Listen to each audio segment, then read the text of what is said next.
who are working together to create racial equity and equitable outcomes in our region, in our respective jurisdictions.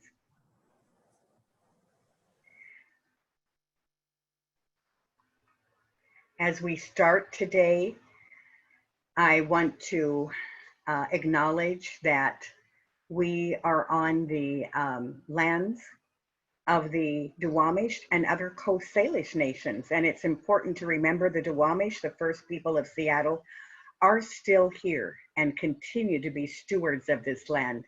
And so we want to honor them. We want to pay respect to their elders, past and present.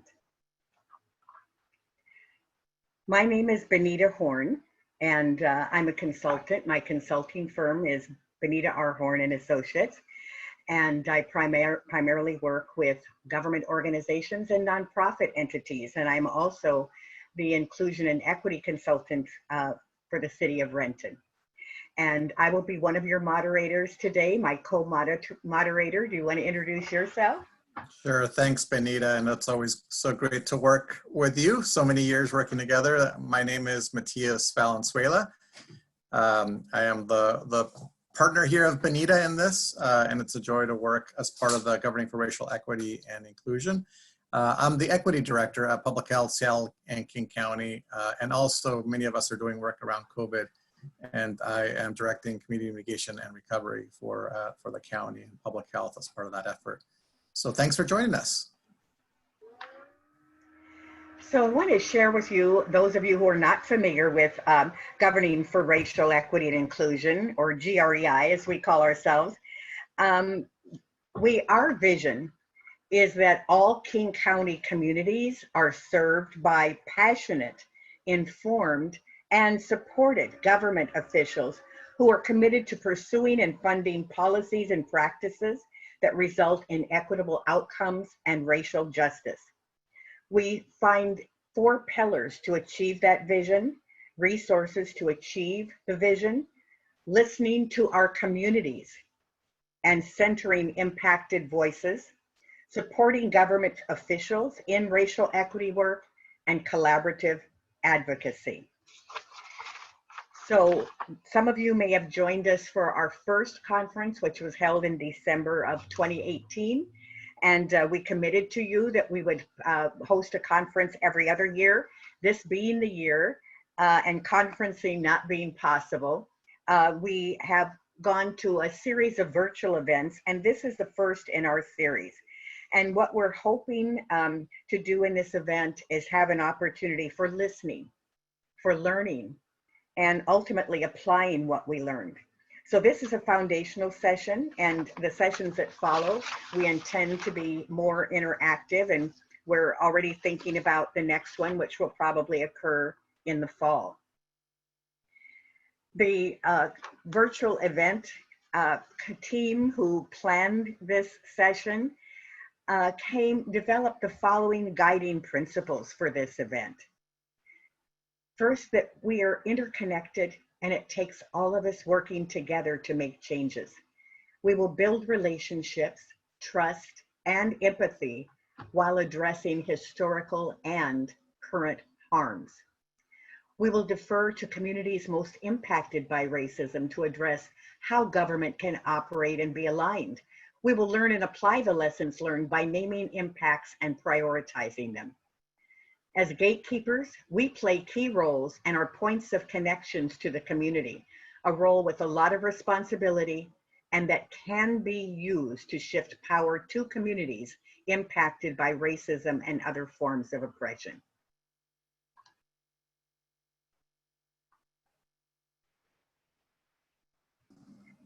All right, is it me, Danita?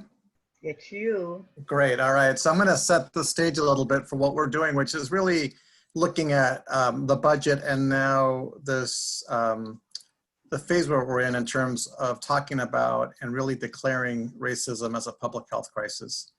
I think it's, many jurisdictions around the nation have been doing this already. King County, our King County executive, public health director, our King County Board of Health and others have made this same declaration or passed motions in this regard. I think what has happened during this time is a recognition, definitely that we have the crisis of COVID-19, but also that we've had this longstanding endemic. It's not a pandemic because it's existed for a long time in terms of racism.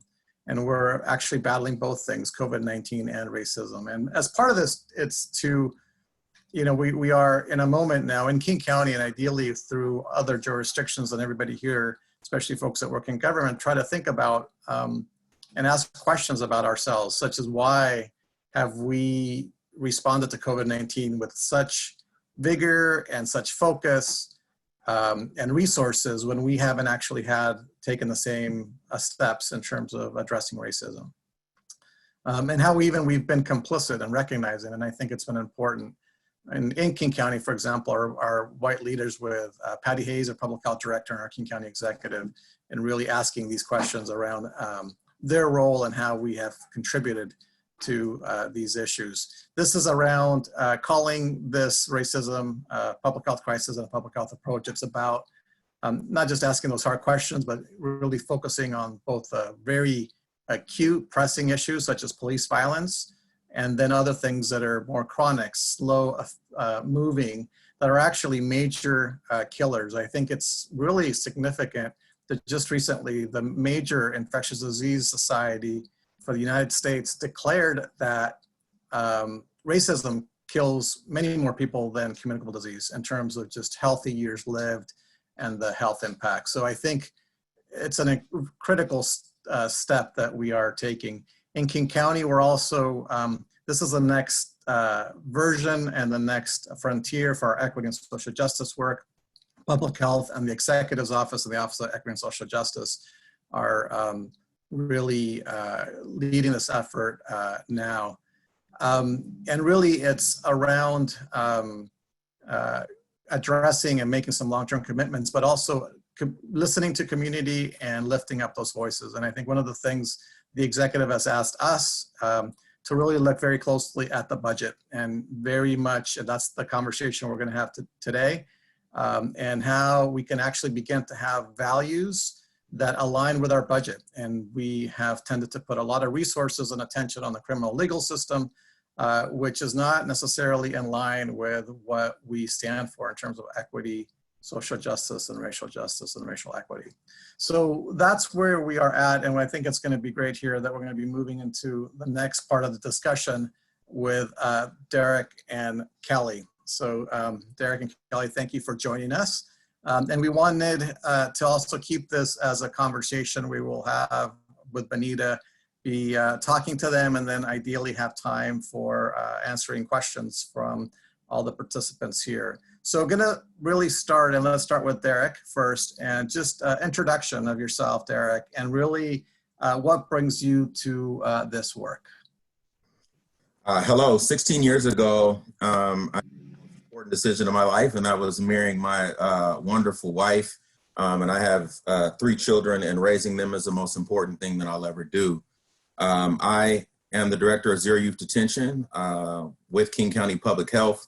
And really what brings me to this work is I wake up every day with child well-being on my mind. And the last 25 years of my life have literally been given to that, literally centering the lived experiences and the voices of those who have been most marginalized and impacted, and doing the work in partnership with that to speak truth to power and to make the kinds of shifts that helps to bring a level of liberation, if you will, to the community. Thanks, Derek. Kelly?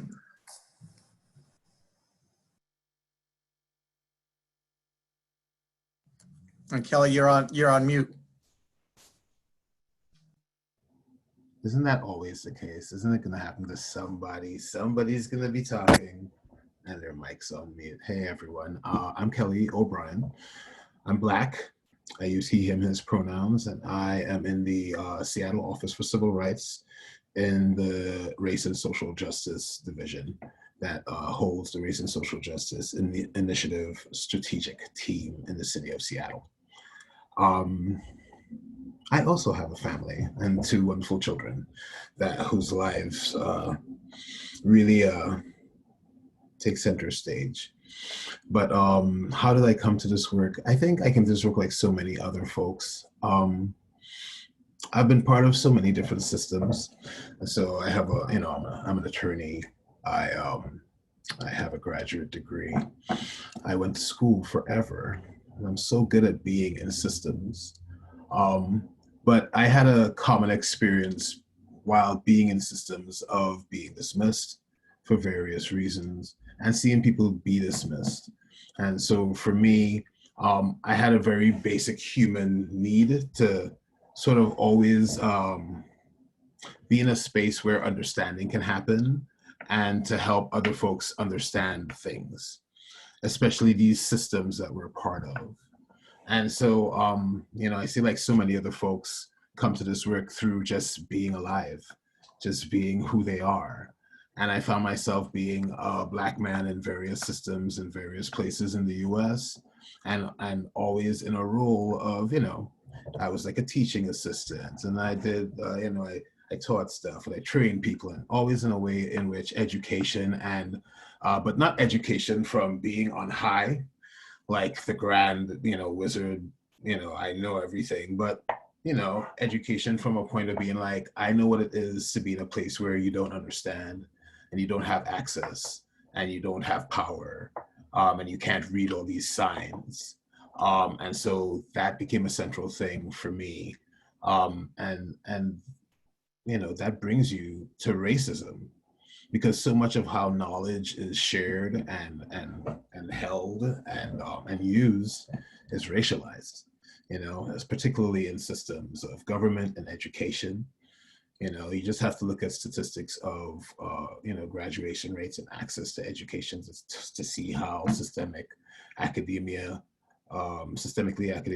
racializes folks, and different groups of folks, and so for me, that's what really brought me to the work. I came to the city after having been part of the nonprofit industrial complex, after having, gotten a law degree, and found that many folks in the city, in our departments where we were working, found themselves in the position of being interested in race and social justice work and feeling a real need to push forward for it, but that there were various things in place in the system that offered resistance to actual change.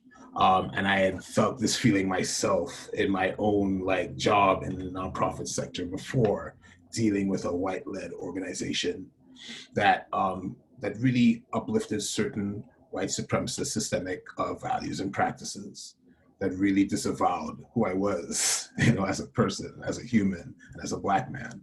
And so I came to the city and really just discovered a lot of other people in the exact same position for work that's been going on for 16 years, work that I just have come to new, but has been going on for so long and being pushed by brown and Black people in the city. And so that's how I've come to the work, and that's how I define the space of the work when I entered it. Thank you. Thank you. Thank you, Kelly. So I'm going to open the first question to the panel, and you can decide, how you want to share your conversation and your response to this question. What do we need to learn from our history to understand how structural and institutional racism exists today and how it has shaped our current response to crises and uprisings?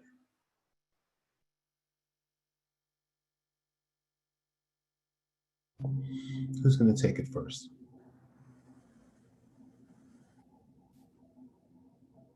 Did you want to go, Derek? Sure, I can. First of all, whoever crafted these questions crafted some really great questions. So kudos to whoever the team of people or person was who put that together. I think that we have to remember that when the Constitution said "we the people," that they were talking about white, cis, free, landowning men, and that all the institutions in this country have been built to preserve that reality. And so I think there's the work that has to happen to decolonize, if you will, these structural ways of being that strip us of our humanity. And I think we most often don't acknowledge the fact that racism isn't just a process, it's a process of dehumanization, but it doesn't just dehumanize the oppressed, but it is also a process of dehumanization for the oppressor. And that wrapped into that are some structural practices. And one of those, I think, is data and how it's weaponized really against the most marginalized. And so I think this question of, what do we need to learn from our history to understand how structural and institutional racism exists? I think that it's really this engagement in some of the research processes. And I think about the ways in which we only will uplift and acknowledge certain realities, and we will ignore, even when we talk about data, we'll ignore historical data. It will ignore historical data in that process, and we'll uplift quantitative data, right? And a lot of times ignore qualitative data. And so how do we then engage in the research process in ways that affirms the cultures and contexts of the people who are oftentimes being studied? And in the interest of, I would say, improving human service providing and economic and political initiatives, we sometimes will emphasize kind of this utilitarian and, I would say, practical value of research. And so we'll elevate quantitative data over qualitative data, and then we'll deem really qualitative data as deficient. And I think that this kind of othering is really harmful and deleterious to the norming of multiple perspectives, and this idea that like all perspectives are valid, but all perspectives are partial. And so if we allow one perspective to shape our learning, I think that we leave miseducated and misinformed. And so how do we normalize this social construction, I would say, of multiple perspectives? But I think that the dangering and the othering that happens most often leads us to these disproportionate representations of reality in terms of circumstance and conditions in the society that we live. And I think it lends then to a misdirection of resources to solve the real problems that exist among people. And then we're left to address symptoms and not root causes. The work that I lead with Zero Youth Detention and moving it under public health became important to me and was exciting for me because I think that the public health approach requires analysis to examine why there's a difference between the desired state of health or kind of a social issue and what is happening now to solve it. And there's a tree analogy that we use in Zero Youth Detention where we say that quantitative data is like looking at the forest, right, or the population. Qualitative data is looking at the tree, the individual, and public health acknowledges the importance of risk factors from individuals, but highlights that addressing risk factors at the societal or communal level allows the programs to have the kind of interventions and to have greater reach. So I think what I'll say and then make way for Kelly to share is that I think that there's a lot of central concepts, and that when we think about how we have researched and defined things in the past and how they've been operationalized and evaluated, that pulling historical data and looking at history becomes important because it enables us to see trends over time and then to build predictions for the future. And the knowledge that we gain from the past, I believe, gives us insight into the pathological stereotypes that have birthed many of these racist policies, practices, structures, and procedures that are currently out at play. And without historical and qualitative data, we're left to explain away and to justify inequities without proper context. Because I believe without historical data, we're then left really with what I would call a deep sense of victim blaming. And I would add to that you can tell a great deal about a country and a people by what they deem important enough to remember, to create moments for, what they put in their museums and what they celebrate. But I would suggest even greater than that we learn more about a country by what it chooses to forget, its mistakes, its disappointments, and its embarrassments.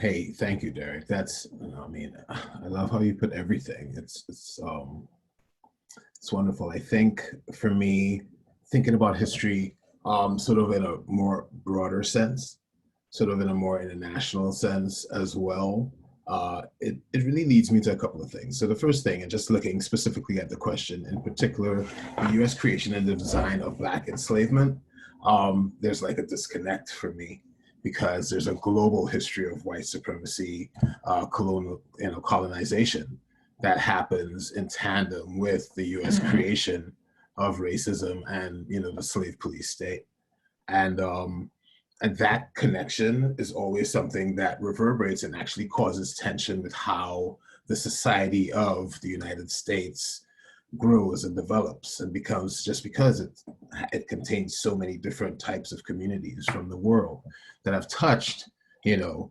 result of what U.S. creation and design of Black enslavement has created in our country today.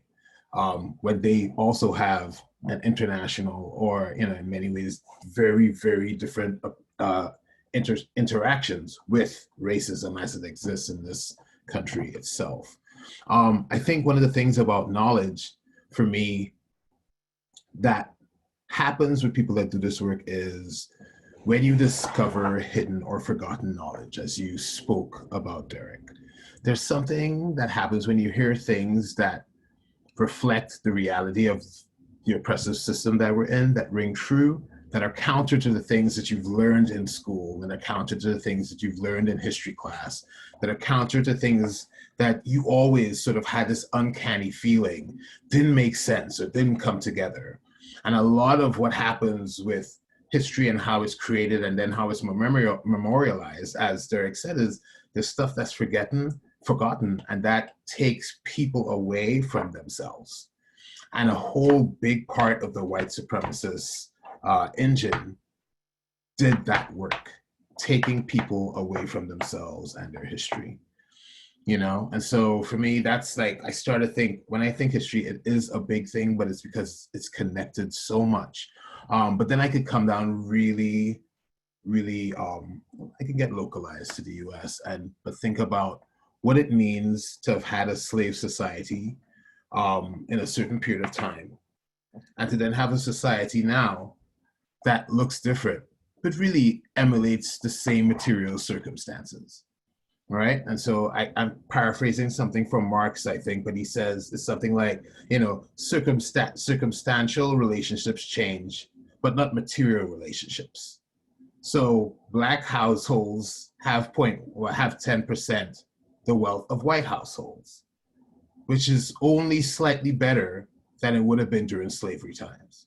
So materially, the relationships have not changed. The relationships are static. Only circumstances have changed, and there's something about having a system that's so deeply rooted that you can't even see how similar it is today to the past, right?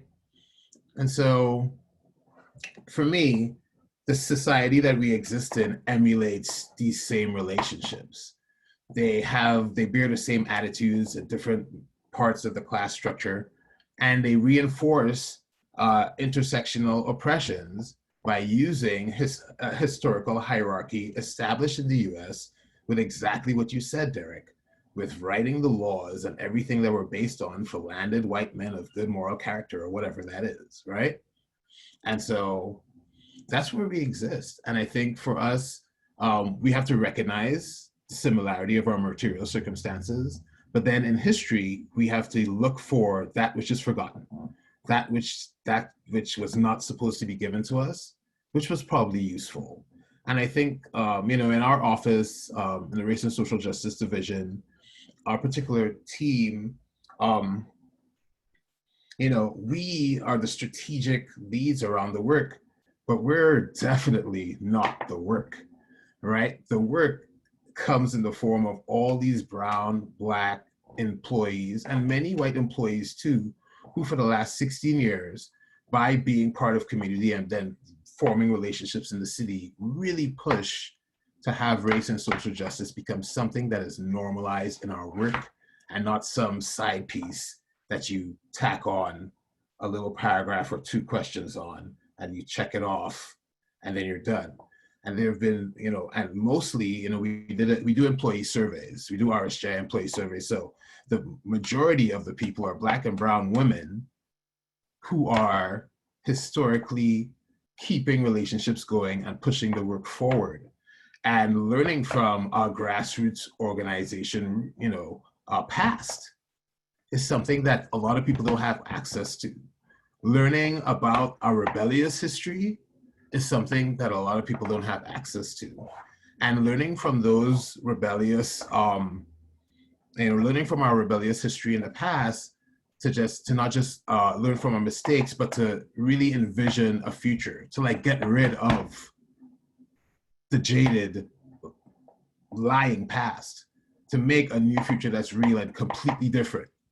And that's what those systems are. So for me, that's how history sort of interplays. It's like there's hidden stuff, there's the reality that a lot of stuff really actually has not really changed historically, but that we could find a lot of answers in how our ancestors thrived and survived and fought, in our forgotten history.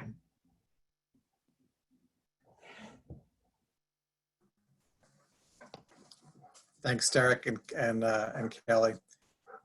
I'm going to do exactly what Benita did, was also put the next question here so people can read it, and just number of thoughts already. The question is, how do we move towards making decisions about priorities? And this is really resources and budgets.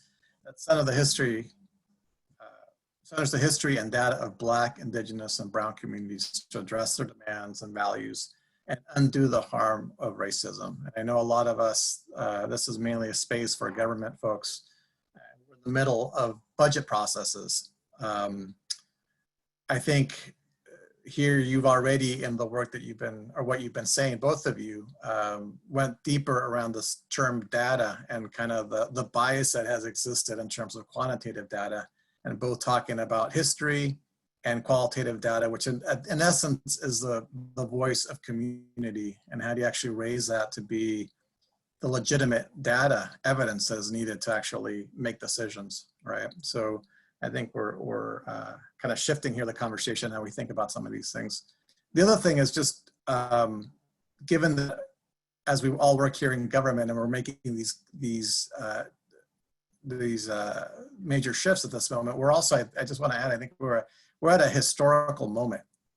I have to say, I mean, I've been working in government for 20 years and never have I seen this level of willingness and political will to actually make some of the changes that have needed to be done all along.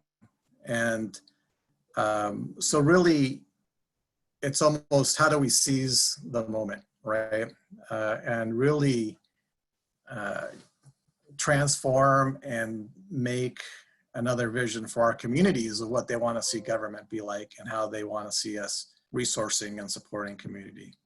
So with all that, the things that you've already said, how do we kind of apply it to the major issue that we're talking about here today in terms of resources and budgets? How do we make that move? Kelly, you want to lead this one off? I could do this one. I could take the turn. God, such a huge question. And so for me, I want to go back to that institutional frame. I want to sort of tell a little backstory tidbit. You know, when our society and our world was coming up with all of these rules, like the basic rules that make up things like, you know, this is how you do a budget, and you apply it in the institution in this way, and this is what data means. This is how you prioritize data, right? When they were doing this in the scientific field and the economic, when they were doing all this during the 19th century, when they're really strengthening all of the all the buttresses in society that will really keep white supremacy thinking and culture at its height. This is when, you know, majority of universities are established. You know, you're getting a department, you're gonna have a department of economics, and you're gonna put a budget towards it. You're gonna put all these sort of thinkings and stuff that goes into what we so normalize today around our processes with our rules, regulations, and stuff. They're all strengthened at a time when white supremacy is really sinking its hold into our regular everyday practices and how we make our society the way it is. And it becomes the thing that you do not ask about. It becomes the thing that you think, oh, it's just normal. You know, the meeting's at 9, you just get there at 9. That's how everybody does it. That's how it works. And that's how it's going to be forever, right? And so like, I want to like sort of say like historically, these concepts that we adhere to, that are the rules and regulations that we must go by, they're racialized. People don't realize this, right? They're racialized. They're all racialized. Every single thing that you think is normal to do, right? Like how you do it, they're racialized. And so they become ingrained, they're insidiously ingrained in our practice and become part of our lives, you know? And so the first thing is like in that, if we take that, that divide, that qualitative, quantitative divide, right? What you're saying is you're uplifting, right? The quality of the story rather than the numbers that you're getting. Because the thing about the numbers is the numbers are dehumanizing. But the quality of the story can give you insight into certain things that you'd never get by looking at the numbers. And what that is a question of cultural competency and communication. That is just completely denied in our regular everyday existence. And that people think and like to mischaracterize as being politically correct. But what society is trying to do is to make an inclusive place for people to actually speak and live in a way in which the society says it's supposed to be. So that's my second point, right? How we raise the quality of what is happening in our reality. And then the last thing I want to say here is, you know, particularly in terms of centering history and data for Black, Indigenous, and Brown communities is we've had 400 or 500 years of doing the complete opposite. I just want to sit in silence for a second. I'm just going to say that again, right? All right. We've had about 400 to 500 years of doing the exact opposite of centering the history and data of Black, Indigenous, and Brown communities.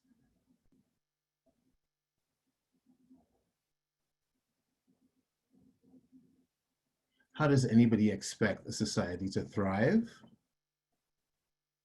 holistically if for half a millennia or whatever it works out to be, you didn't give a crap about so many people in your society? And in fact, you use them to build your society and to build your wealth. And turning that around means we have to turn around a lot of systems. So the last thing I'm going to say is this. In 2008, there was a big recession and, you know, a lot of people lost their jobs. A lot of people lost their jobs. A lot of people lost their positions because all kinds of big decisions had to be made. And a lot of people who lost their jobs were Black and Brown folks, not in necessarily high positions. Now, there are many people who are in high positions, it's sort of discretionary positions, that lost their jobs and stuff as well. But what the statistics actually show us is all of those folks, in terms of racializing that data, the Brown and Black folks, were just barely recovering from that when COVID hit, right? All those folks from 2008, some people were recovering, you know, the story has been like many parts of the economy are feeling that recovery, but some parts aren't. People were barely getting back to where they could be in 2008 when COVID hit, and all of this has hit. And if we have a repeat of what happened in 2008, it's going to be racist outcomes.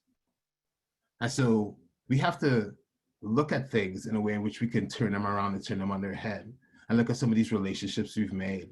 Think about something as simple as how disposable somebody in an administrative position seems to be, right? All the ideological thinking that goes into like, you're in an administrative position and I'm your boss, you know, I'm your boss, you assist me, you're my, you know, all that stuff is insidious ideological ways of thinking around hierarchy that's based in white supremacy that allows you to dismiss somebody and say, well, we could get rid of this staff, but we need this staff. We need engineers, but we can't take care of administrative assistants when we're making these budget decisions moving forward. And in turn, it ends up being racialized.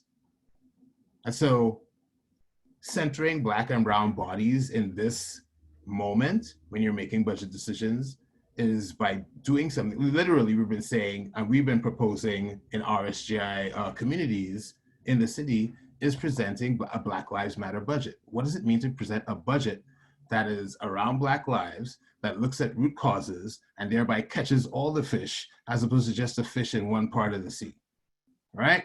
What is it to do that? What is it to reimagine relationships around, say, administrative personnel and other personnel? Perhaps administrative personnel aren't just disposable. Perhaps they do so much oiling and keeping things flowing in different offices in different settings that you deny and that you don't ever pay attention to because we're taught not to look at that.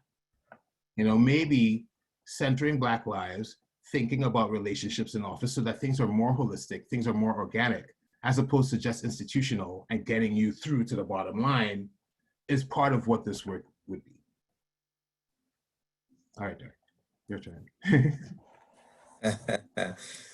Man, that was really good stuff. You know, you talking about even just the 500 years, it's hard for me not to think about, you know, the analogy of a Monopoly game. If all of you were playing Monopoly for 4 hours and then decided to invite me in after 4 hours of playing and said, come on, Derek, you want to join us in this game? I mean, what do you think is going to happen to me, right? Like, I'm going to get annihilated. And that's literally the equivalent of what's happened to Black and brown folks in this country. And it's like, it created, you're locking people into a permanent underclass, right? And it's like, in the game of Monopoly, if you don't have any resources, which this is such a parallel to real life, it's like, if you don't have resources and you roll the dice, you only have two options, right? You go bankrupt or you go to jail. And and that is a permanent underclass. So I appreciate this question, and I really appreciate, Kelly, what you unpacked for us, because I really do believe that it is about centering Black and brown bodies. And I think that that is a lens in which we can see really, you know, like the interactive effects of discrimination and the subjugation and disempowerment on the lives of Black people, and how much that's been baked into the bones of America, baked into our policies, baked into our practices, and baked into our institutions. And so this conversation is deeply rooted in anti-Blackness. There is something profoundly anti-Black in this country, and Black people are the other. And so the darker you are, the greater the oppression. And so how do we then center, you know, who is at the bottom? It makes me think about the Stanford Curb study that was centered around ADA and the intention in targeted universalism to serve folks in wheelchairs, but everyone else benefited as a result of those curbs being cut out. But the focus was not on everyone, right? I think about having multiple computers and all of the books and stuff in my bag, and sometimes when I'm headed into the office, that curb cut saves me, right? Because I got my little wheelie that I've got behind me. I think about moms and strollers, people on bicycles, right? Like, everyone's benefited from that, but the focus was not on everyone. It was who's most impacted in result to this. And so I think that the data's clear about who's at the bottom, and we have to intentionally center those folks, and that by centering the most impacted, it takes into account the ways in which our social and economic structures are built on the invisibility and disposability of Black people and Black labor. And I think we're witnessing literally a mass movement all over the country, right, to defund and to divest, and, you know, divesting from the past and investing in the future. But I think that we've got to remember that defunding isn't a new conversation, right? Abraham Lincoln was the first to defund. He didn't abolish slavery, he defunded it. But they shifted the 13th Amendment to change the slave master of Black folks from the fields to the legal system. Why? Because America's survival has always depended on the commodification of the Black body. And so even in the middle of all of this interruption work that we're doing, we're not interrupting school to prison pipelines. We're interrupting a business model. We're interrupting a business plan. And it's one that demands that we reallocate resources. And so when we think about government budgets just all over this country, if 60 to 70% of government budgets across our country are spent on public safety, that means that we're literally left with 25 cents to 30 cents on the dollar to try to make transformative change. And so if 75 cents of every dollar goes to bureaucracy and we're left with a quarter that to go to services, we're left with a tough political question. And that is, how do we get to real change with 25 cents? Right? And I think that this is where stuff goes to die. And in the words of the prophet DJ Quick, if it doesn't make dollars, it doesn't make sense. And so how do we move towards these decisions and priorities?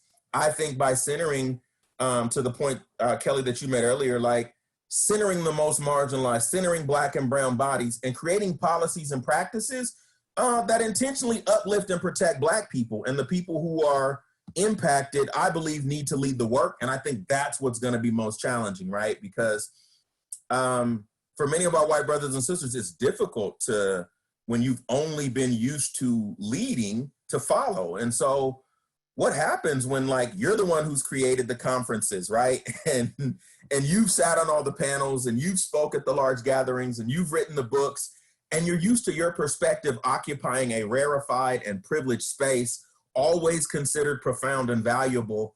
And that's what many of our white brothers and sisters are used to and have done for decades or for hundreds of years to much acclaim. And so in this moment, I think the instinct will again be to lead and to again organize, you know, all of the meetings and the conferences and the panels and talk about racial justice, where we'll sit and speak and provide an opinion that oftentimes can be uninformed, and insist on trying to lead because that's what has always happened. And as well-intentioned as it might be, I think that the lack of experience and wisdom in this conversation is only going to hurt the movement. And so how do we not just center these resources and have, right, a Black Lives Matter budget, right, and a budget that actually centers those who have been most impacted, but how do we allow those people to be invited into these spaces to lead these conversations? So I could go on. I'll stop there. I want to respond a little bit, and I kind of want to say, yeah, no, that's it's, you know, we have the Robin DiAngelos and the Jane Elliots of the world that will make a lot of bank on our pain and our work, and you know, that's just a reality, and you know, that speaks to sort of what you're saying. But part I wanted to talk about in response to your question, as we keep the conversation going, is an anti-racist piece, right? And it's for us to avoid a trick, and it's the trick. It's one of racism's great tricks, and it's to make it a dichotomy, right? The Manichaean divide, the good, the evil, the black, the white. We got to remember to really actually invoke intersectionality as we're doing anti-racist work, to disrupt racism, period, and the story. And we got to make it part of our conversation too, because part of that thing that you're pointing out with the ADA, looking at those most harmed, and with like centering Black lives being like centering those most harmed, is a lot of people get lost in the message because white supremacy culture has created so many different kind of isms, you know, and sexism as it is there, and you know, all the other isms as they're listed, all they do is work to divide us further. And the thing is, the divisions, they exist. Then you get the stark mark of race. You know, race is the intersection that messes everything up for you.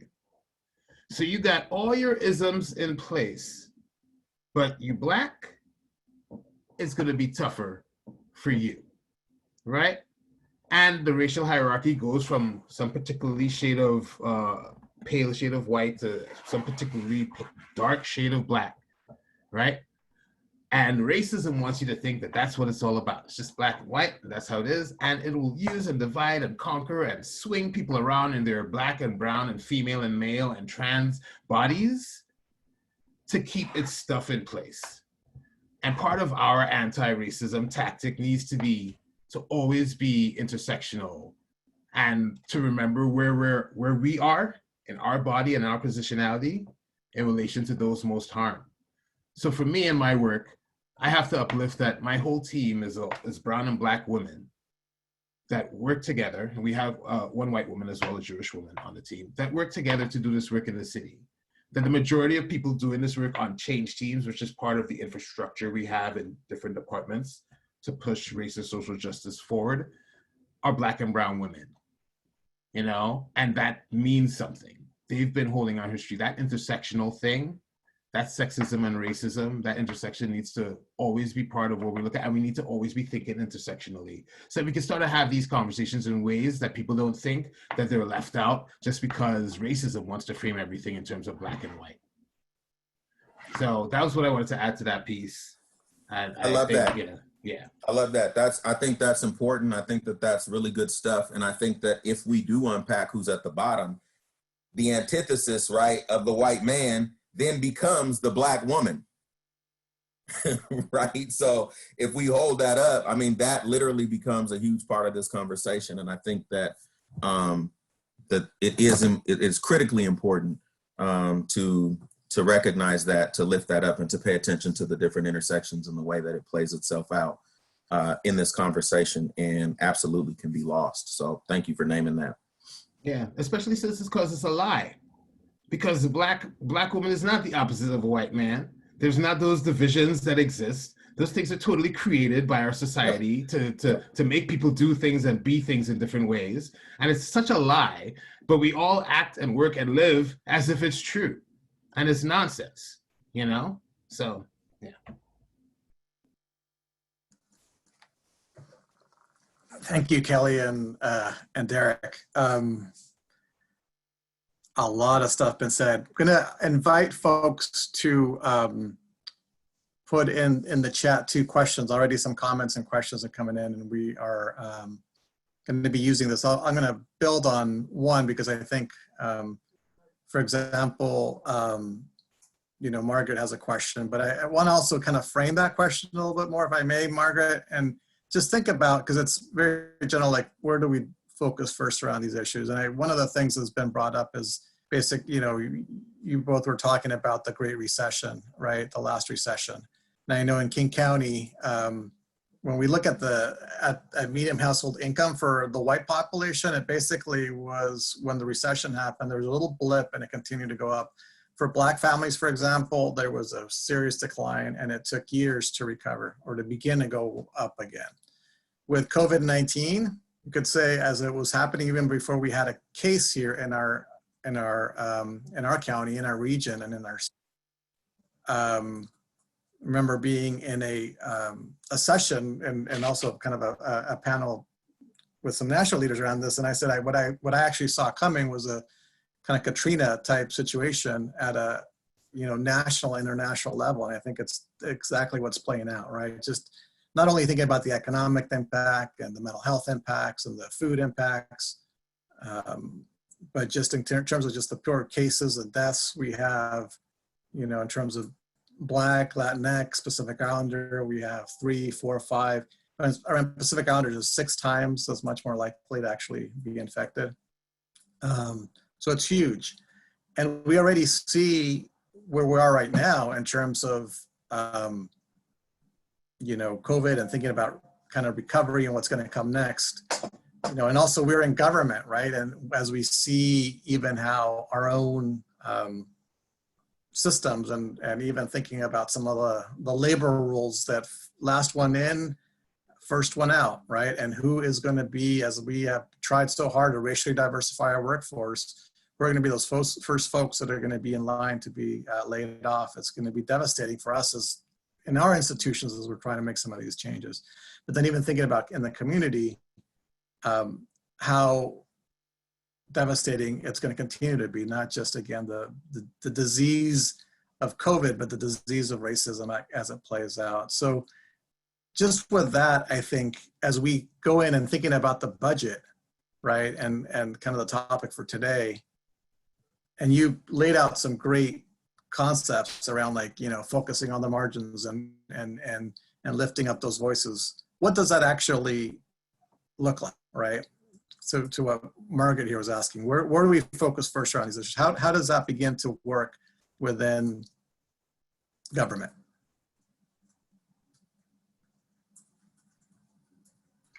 If I could just add a thought, because I think both of you made reference to white supremacy culture, values, and norms being embedded throughout society and in everything we do. And, we know the challenging thing about culture is it's invisible. It's just the way we've always done things. And so, more and more I'm getting questions from some of the groups that I support. It's, how do we even begin to get a handle on, it's like we're fish that can't see the water we swim in.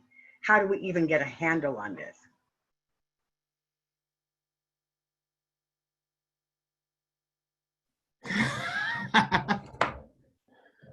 Oh man, so many questions. Let me think. A couple of things come to mind.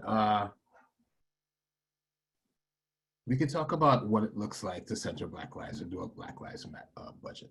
We could get to that. That's the conversation that's gonna take longer than the white supremacy culture conversation. There's a lot of work and research that's been done into this, that's gone into white supremacy culture. And literally, if you Google white supremacy culture document, you're gonna get a document that comes up with a list of white supremacy culture practices. It's gonna have you'll find it, it'll have a little paragraph on top that's speaking about, I don't remember everything off the top of my head, so I can't remember the professor who did the research to do the work, and I'm sure I could find it if I look it up, but you could do it too. And it'll bring up a document that shows you not just what these concepts are. It starts with perfectionism, but also what antidotes to them are. Right, so there's a little part of the section like, what is an antidote to perfectionism? Maybe giving enough space, right?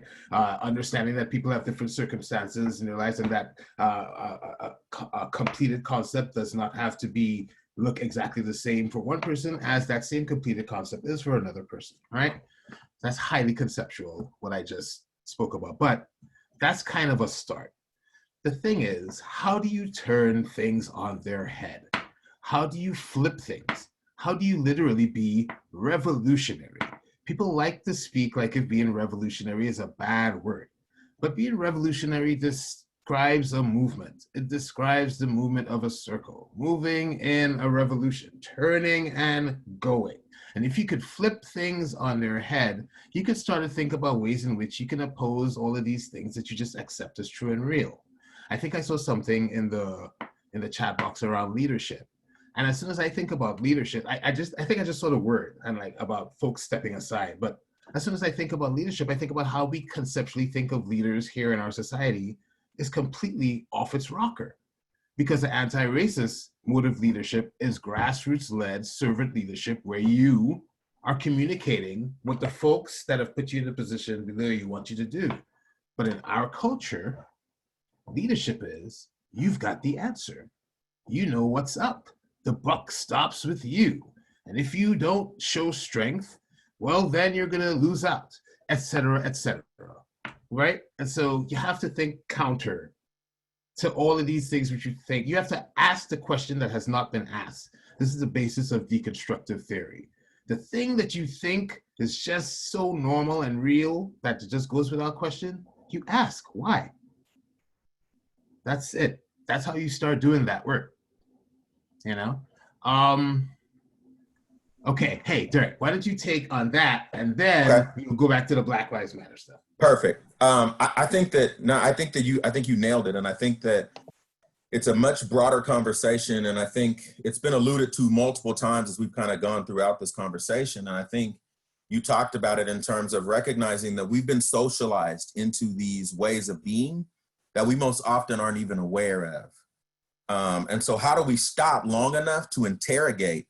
One of the things I used to provide coaching to principals, because I worked in education, right, around racial equity and just the development of their overall work plans. And I can just think of relationships with principals, white men, white males, oftentimes. And as we would shift in our relationship and get closer, they go, Derek, well, can you just tell me like what's really coming up for you right now?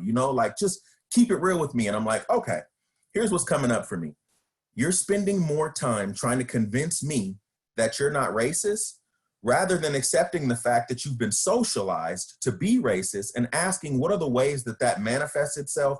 How does that come up in how you lead your building, maybe in how you engage with kids? It's the same thing for me. I'm a recovering male chauvinist, right? I've been socialized as a man within this system of white supremacy and white patriarchy to not recognize that and to not be present to that. And so I've got to stop long enough to ask, how does that manifest in how I hold space, whether it's with my wife, with other women's in the workplace, with how I'm going to raise my daughter, I'm shaped by that, right? And so I think there's a deep conversation that has to happen that needs to happen outside of the context of Black and brown people. Because too often when we have this conversation about race, we tie it so much to Black and brown people. And the problem for me with that is I think it happens through this pathological lens. And I think we need to have a deeper conversation around what has been the impact of racism on white folks and how does that manifest itself? Because what we did was use race to answer a question about species, right? And so this is a process of dehumanization. How is this playing itself out? And what are the ways that that's manifesting itself in our work? And then how do we begin to deconstruct those characteristics, right, that are manifesting themselves? So. Yeah, and it creates these convoluted realities and situations where, you know, well, like you're saying, maybe there needs to be a conversation outside of Black and brown bodies, but it's really difficult to have a conversation outside of Black and brown bodies about our existence and about, you know, the existential nature of what the hell is going on here when Black and brown bodies keep dropping, right? And keep being dropped, you know? And so, you know, the mind, you know, I say a lot of times when I'm doing work, I say the question of race in the novel of humanity takes up those few pages at the front of the book, the Roman numeral pages, the IV, the V, VI, you know, that's the page, those are the pages where race and racism is on. And we have this whole full novel of humanity to experience that we're not even getting to because we're still dropping Black and brown bodies because we want to make a quick buck. You know, this is the world that we're in. That's the capitalist world that we're in. We want to make a quick buck. You can make a quick buck. You made it. You've done what you need to do. And we all have to know in some way that that is wrong. That doesn't feel right. Because there's more. There's more to life. And that's why we're stuck in this racist cycle, this racist sort of like conundrum and quagmire. Quagmire, I think Americans say quagmire, right? Quagmire. So conundrum and quagmire, right? That's what it is. You can't make sense. Okay, so I've learned this from my former boss, Keanu Wheeler, who I know you know, Derek. Yes. Right? My sister-in-law. Right? But she says, you know, I learned this from her. You can't make sense out of racism because it doesn't make sense. Mm. You can't make sense out of it. You can't make the logic follow. It's a conundrum. It's always going to be a conundrum, you know, because it doesn't make sense. So yeah, so thanks, Derek. That was good. I love that. I love that. McNeely says that if you don't understand race, everything you do understand will only confuse you.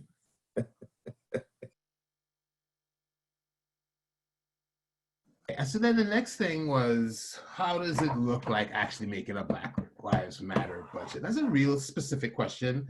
And thanks.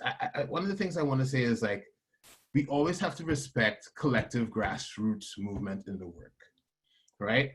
If you want to center those most harmed by systemic racism, then you have to do that. So like Derek said, like you have to bring them into the rooms. And so when we're doing our RSJI work, now I want you guys to know, and it might be obvious to folks, because we have a whole city government and our city government makes decisions that could be harmful all the time. But, you know, we're just a part of this bureaucratic infrastructure. So I might say things that some people may be like, wow. But anyway, this is what I say. When we're centering those most harmed, we literally have to make space for bringing those folks to the table. And what we're looking for and what we've learned from looking at the history of brown and Black women organizing is you center those on the cutting edge of anti-racist movements, right? You center those who are most critical of us, right? You center those who don't think very highly of us at all because we haven't been serving them at all. And so what happens is we're in a government space where all kinds of respectability, you know, manages the day. You literally want to get people who don't like you to come and talk to you. And that's like the first thing. You're going to be uncomfortable, right? But how do you turn things on their head? right? How do you turn things over? And so in actuality and in practice, what we do in the city in RSGI is we depend on our internal RSGI infrastructure networks, right? There's so many people in the city who do their regular jobs, but they're also part of some sort of race and social justice infrastructure, like the change teams, or gosh, all these things have different names and they have different descriptions, but the change teams are groups of folks within departments that are focused on changing and undoing racism within their particular department. And there are different parts of the race and social justice infrastructure that aren't at that level, but say there are folks that are trained in the core team, which is, it has a, oh gosh, Iman, if you could help me with the meaning, the acronym extension of core team, that'd be good. But those folks are professionals who receive training for a year and then do practicums for 2 years around race and social justice wherever they are in the city. So they're not part of a change team, but they're part of a wider citywide network. And then we have different folks at different levels that are doing the work of this. But it only works if we actually center those most harmed and who represent the broadest possible demographic of people who are harmed and by racism. And so I want to give an example. In our office, this discussion ended up centering around our Black Caucus. And our Black Caucus decided to do work and organize around what it meant to actually prioritize the needs that we had in our office in relation to the goals and mission of our office and the money and resources that we're getting in. So if we want, the mission of the Seattle Office for Civil Rights is, not the mission, the vision. The vision of the Seattle Office for Civil Rights is a city of liberated people where communities historically impacted by racism, oppression, and colonization hold power and thrive. So if you're going to do any of that stuff, right, you have to put resources in place that help support the folks that are doing the work in a way that really touches community needs. There needs to be a bridge between what we're doing in our work in the government and what community needs are as they're being expressed by those in community organizations and out in community that are on the cutting edge of anti-racist movements and are part of groups that specifically fight racism and center those most harmed. And that's the kind of process that we have to engage in. But we kind of have to do it in a bureaucratic way because we're within a bureaucracy, right? We're within the institution. And so, the organizing that happens out there on the streets to do the marches and stuff is a completely different kind of organizing that happens within the institution. In the institution, you're doing institutional organizing. You're dealing with all master's tools, and you have to know how to use them to actually move things in a way that fits with that bureaucracy, even as you want to turn everything on its head. Because you can march as much as you want, but if you want to defund the police, there are certain rules and steps and processes you have to take for that to become a reality. And all of that is embedded within our bureaucratic, systemic knowledge, hoarding, government system of rules and processes. And so it's a way in which you recognize the communities that are most harmed, that are with you and that are out there, so that you can put forward proposals that really look at what those needs are and then look at how you change structures to meet those needs, how you reallocate resources to meet those needs. I think that's my best answer to that question. That's good stuff. There's one of the things that I saw in there was someone was like, what are the specific questions that we can ask? And there was an article that I read recently in the Medium that I thought was really powerful. And it's easy for you to find in there because it's literally talking about centering Blackness. And here's a couple of the questions that that they threw in there that I thought were really good. How does what I'm about to create and implement intentionally seek the voices of, lift, and protect Black people? What could we build? What would it allow us to collectively see? And how might we design new rules and institutions with the core goal of enabling Black people to thrive that would also ensure that all people thrive? So I can throw those questions in the chat box for people to just kind of be able to see and grapple with. But I think I want to kind of tie this back a little bit, I think, with some historical context as an example. And I also want to say, Y'all, this is really complex. We're talking about 400 years of oppression. And so I think it's easy to be like, well, where do we go? And what's the first thing to tackle? And I think you're going to get a myriad of ideas and opinions. And I think that that's okay, because I think one of the things that we also want to deconstruct that I think is also deeply rooted in white supremacy is this idea that Black people are a monolith, right? And that somehow there's one spokesperson who like speaks on behalf of all Black people. Meanwhile, we can watch things happen for white folks. You know, a white guy goes and shoots up a theater with 50 people in it and he's a lone wolf, right? Black person does something and it becomes a smear on the entire culture and on the entire race. So I think an example of taking something that has, I would say, historical realities and historical properties and unpacking that and bringing that into today, I think that institutional racism and that residential segregation leaves us with a striking legacy of racism.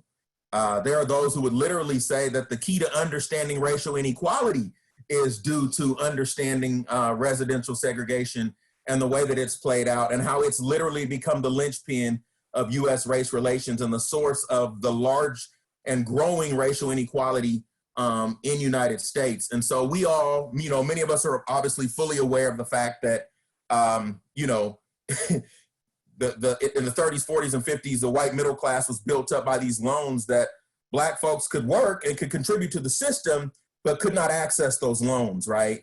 And then we talk about a baby boomer generation that literally is in the process of transferring $30 trillion, right, in assets and wealth, by and large, at a time that was accumulated when my ancestors were not allowed, right, to be able to own land or to take advantage of those loans that were given.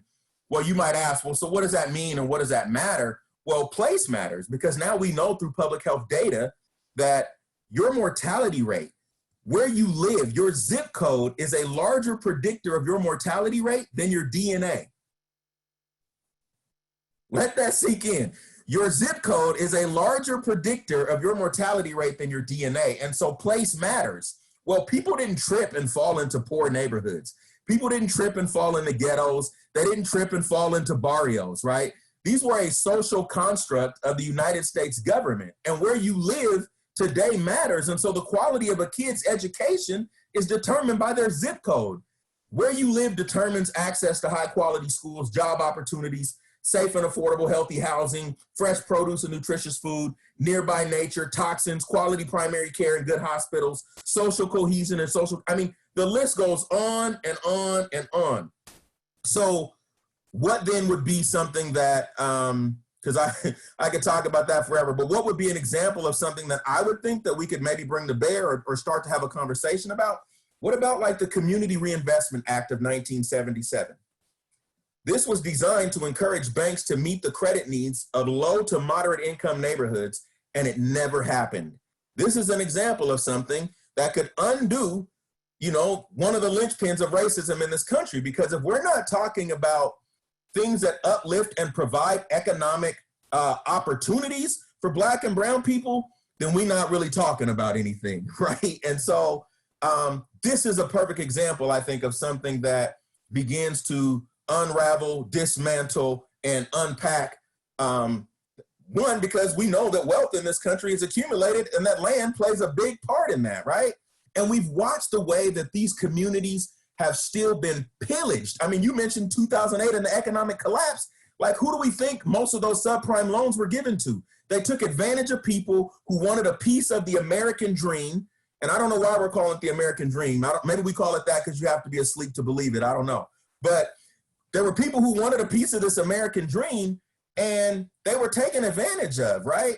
And then to show you the American way and to show you the fact that the highest value when we talk about axiology in this particular culture and in white dominant culture is the object, Countrywide gave away the most subprime loans. The man who started Countrywide sold Countrywide and started another company that bought foreclosed homes. So you pillage a people, you put them away, right? And so that they can't have resources. Then you offer them resources, but it's not really resources. You're setting them up so that you can make money for a bubble that you eventually know is going to burst. So I think that's an example of like tying some historical realities, tracing them into today, seeing their impacts, and then looking at what are some of the legislation, what are some policies, what are some practices and some things that we could look at undoing that would actually liberate and set people up for a greater degree of success in an economy that was designed for their demise. Yeah, thank you, Derek. No, that makes a lot of sense. I think, you know, I think I used to be, you know, like I said, I have a background in law, so I was doing mortgage mediation in 2008. I was working with folks trying to help them save their homes. And it brought up something for me because, you know, a lot of brown and black folks came into my office. A lot of white folks came into my office as well. And the first thing that clued me into is how we view, how we're taught to look at data or not look at data, right? And how we don't know what proportionality means, right? How the whole society is harmed by these practices that target black and brown folks, like this subprime stuff. Because a lot of white folks got caught up in that too. A lot of white folks got caught up in that stuff too, and it really hurt a lot of the economy. It wasn't just black and brown folks, but it was literally targeted at folks who don't have the credit, who don't have what it is, so it's all racialized. And so, you know, and then those were the folks that were in danger. And yes, like, it was crazy what was happening with foreclosed homes during that time. Anyway, that was a crisis, right? And so, but like I could see in my office how proportionally black and brown folks were affected, because it was like half and half. It was like half white folks and then half black and brown, and that's like crazy. That was like wow, right? So that's my own personal experience. The next thing I want to speak to is I think people need to really get a mechanism. Okay, I guess I might be saying the same thing over and over, but one of the mechanisms that you have to use is, what does it mean to be subjective for real? Because that's what you have to do when you're being anti-racist in this work. When we say that the laws that exist are racist laws, that they're based within prioritizing white landed gentlemen, it's all the laws. That was something that I basically learned, you know, in law school. You start to see laws everywhere. You know, you see in law school and you start to walk down the street and you realize, God, laws govern this, laws govern that, you know, oh gosh, right? And so all the laws, including the civil rights laws that exist, that are on the books, they do something that tries to really center whiteness and center everything for all in a way that denies the reality of the difference that exists between communities because of racism. And being subjective, making a choice to center a particular community, particular people, black and brown folks in a particular setting for particular exercise. You know, let's say you're building a train station. You know, you got to figure out what it is going to happen to the black and brown communities along that route, right? In a way that does not just reinforce the big generalized white-centered status quo. You have to be subjective. You have to say, let's look at their needs and let's put that up there. Let's make it work, because that's how I think we could actually address bad things that happen to these folks that could actually also happen to white folks in our society, because capitalism is at the race of this racist enterprise, you know? So being subjective and being brave enough to say, I want to center Black lives. And, you know, you could use technique. You could be a little, you know, maybe it's a tactic. But, you know, you say like, look, I'm centering Black lives because I want to center all the lives. And I know that sounds like a little bit of like, all lives matter, Black lives matter, but like some of this stuff is about how it is you do that tactic to do the thing which you need to do, right? And really, I don't think that people understand that racism hurts the whole society. I don't think they understand and get that our society could be so much more were it not for this crap, you know?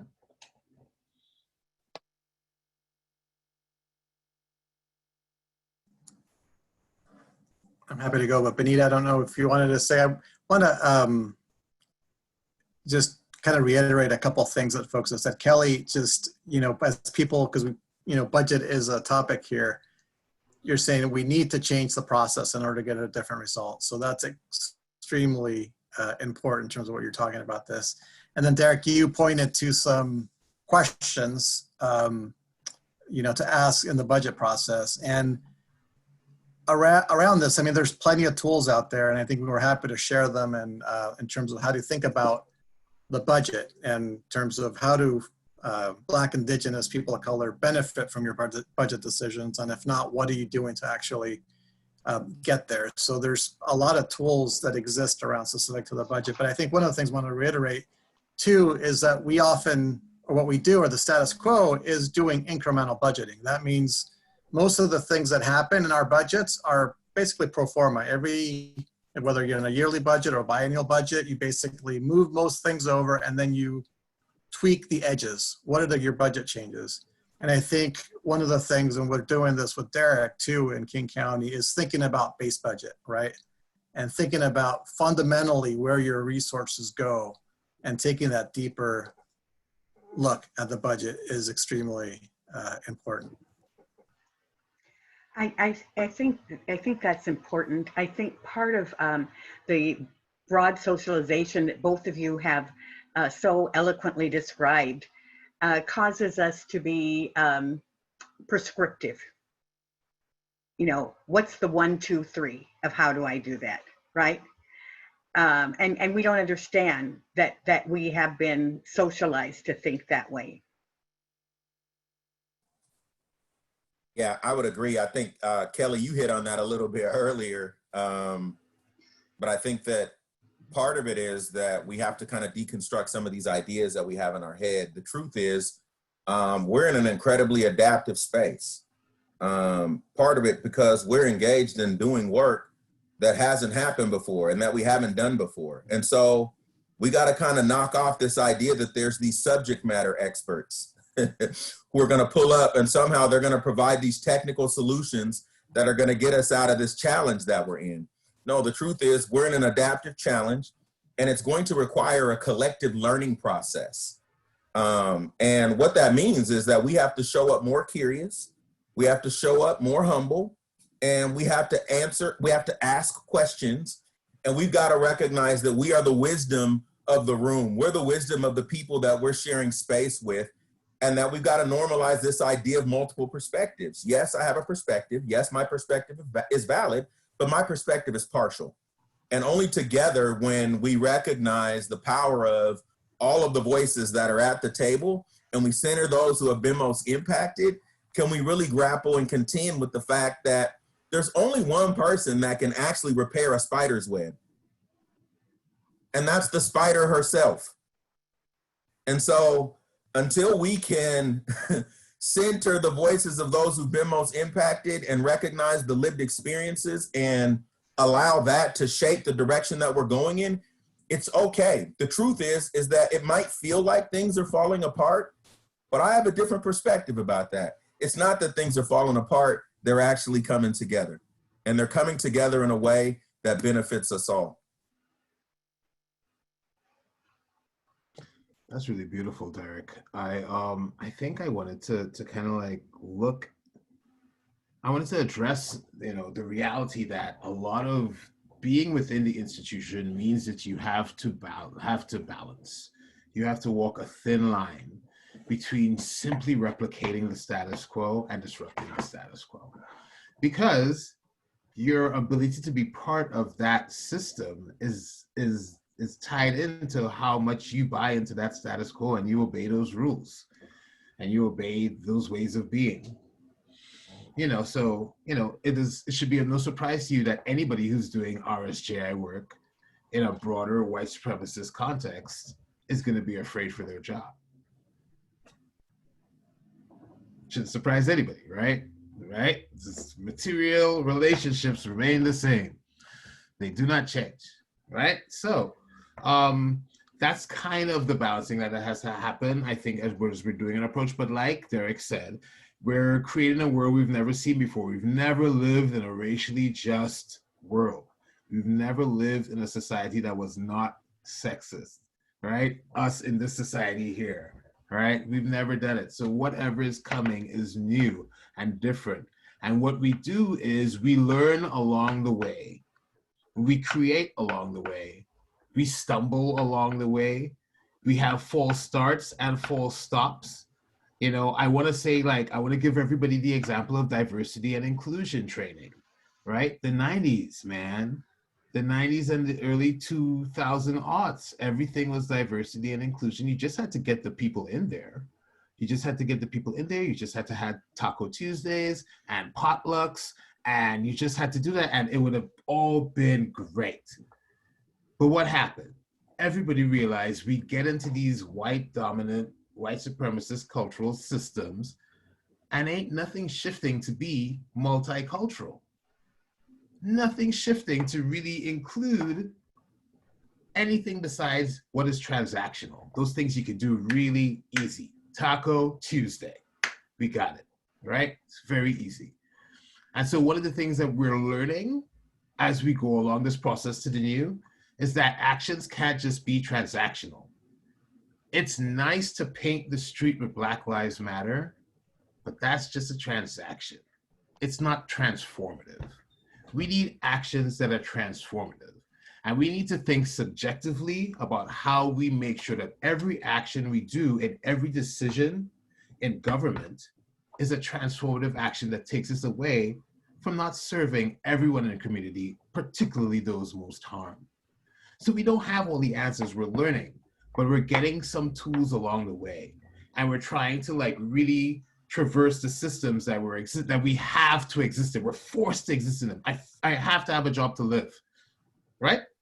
Right? And so, you know, part of what we do, what we're doing in the city, and I think I could speak about this without breaking any rules, is our change teams want to be more deeply involved in budget making decisions that are usually within the repertoire of leadership, right? To make those decisions. Usually we use a regular hierarchy and it's top down and people make decisions, but our change teams want to be part of those discussions.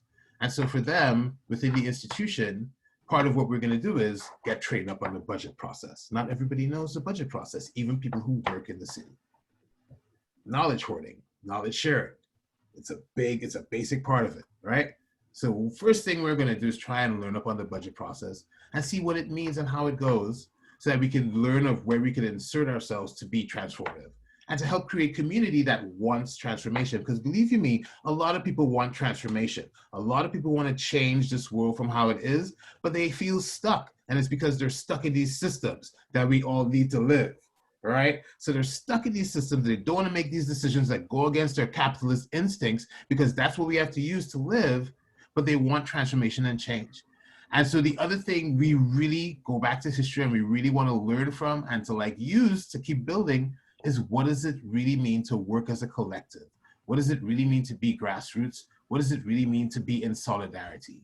And my last point here is, in the broader context, and especially in a fight to like really break down the divisions that racism creates, let's not forget how COVID started with bias and hate crimes and racism against our Asian brothers and sisters, right? And then it turns out we come and see that Black folks are being affected more by COVID-19.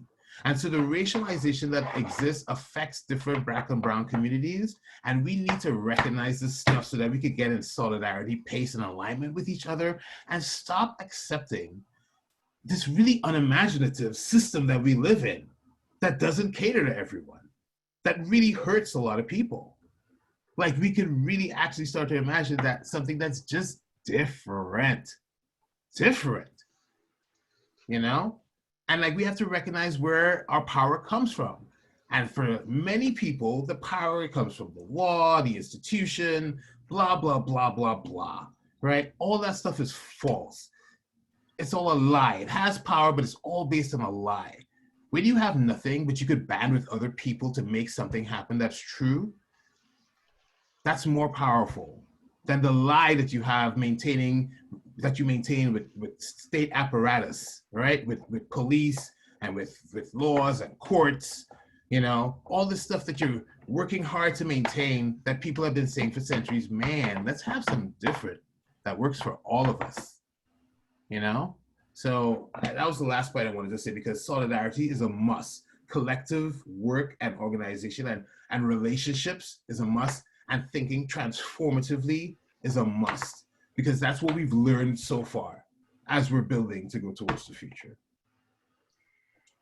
Thank you both. I see that we're right at the end of our time.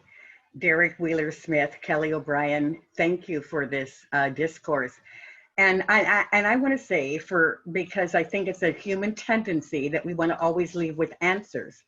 And I would just put forth the idea that if you're leaving this session with more questions than answers, then Derek and Kelly have done an exceptional job. And so take those questions with you, because those are the questions that will make a difference. I just want to close with a quote from one of my favorite authors, Ijeoma Oluo. Some of you have read her book, So You Want to Talk About Race. She says, if you live in this system of white supremacy, you are either fighting the system or you are complicit. There is no neutrality to be had towards systems of injustice. It is not something that you can just opt out of. So we leave you with that thought. We hope that you join us in our future sessions. I want to say special thanks to my co-moderator and friend and brother in Ed Hart, Matias Valenzuela, and thank you all for being a part of this discussion today.